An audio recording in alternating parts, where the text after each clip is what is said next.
In keeping up with obviously this month's subject, which is reptiles and healthcare and all that is involved, I've got out an albino Darwin python.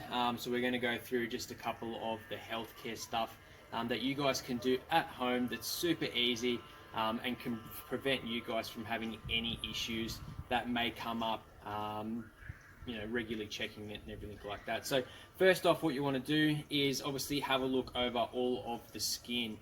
We want to make sure that we don't have any damaged scales and that all of it is nice and smooth.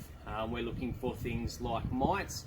So mites can raise the scales within their skin, and also it'll have quite a number of issues that come from that in infections, and obviously they're not good to have. So what you do after that is, once we've had a look, I generally like to have a look at the cloaca. That gives us an idea of any infections and stuff that may have come from that, and anything that potentially can be an issue with worms if you do get them through your food.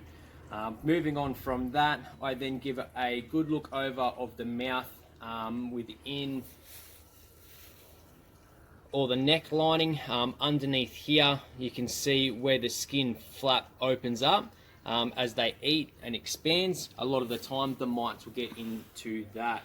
Once we've had a good look over the outside of it, what I like to do is try the best you can get a good handle of the snake, and by putting one thumb underneath, a finger on the other side, and a finger on top, we can then use common household items, ear tips, and by just gently pushing them in, we can get her to open her mouth quite easily.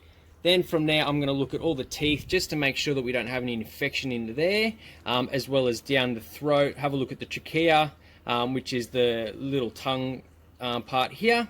And we're just making sure that everything's nice and clean and that there's no sort of issues that are going to come from that.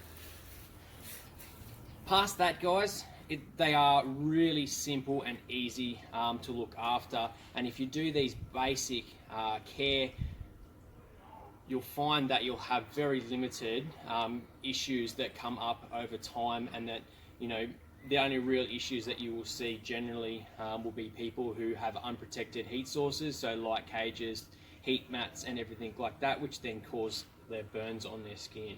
So what we've also got is, it's time for Khaleesi, our lace monitor, to come out. We're going to have a good look over her, have a look at her nails and some of her teeth, just to make sure that she's alright. So while I sort that out, guys, I'll go and put her back, and then we'll get Khaleesi out, and hopefully we don't get scratched up too badly. Alright, guys. So this is Khaleesi, the lace monitor. So it's time to get her out. She's a Sydney Basin lace monitor, captive bred. So when you're looking over, say, a lace monitor, we've obviously got a lot more precautions that we need to do. They've got a lot of sharp teeth in their mouth, and they've got these amazing claws is what they use to climb trees, and it's also sort of get around the landscape that they're from. So what we want to do once we get her out, we only get her out probably every couple of months to have a good look over her. And what I'm looking for is any obvious signs of an injury that she may have caused herself throughout the tank. So I'm going to have a look over her, make sure that she's all good. As you can see, these amazing nails are really, really good at not only getting into trees, but through the first couple of layers of my skin.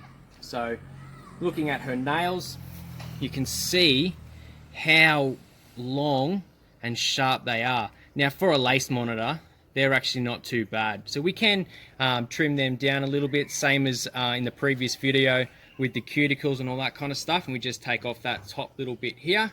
However, these guys do need their claws, so it is not too bad to have a good sort of length on them, just not for your skin. Past that, I'm going to have a look at the eyes, make sure that they're nice and clear, and that we've got no infections or anything like that.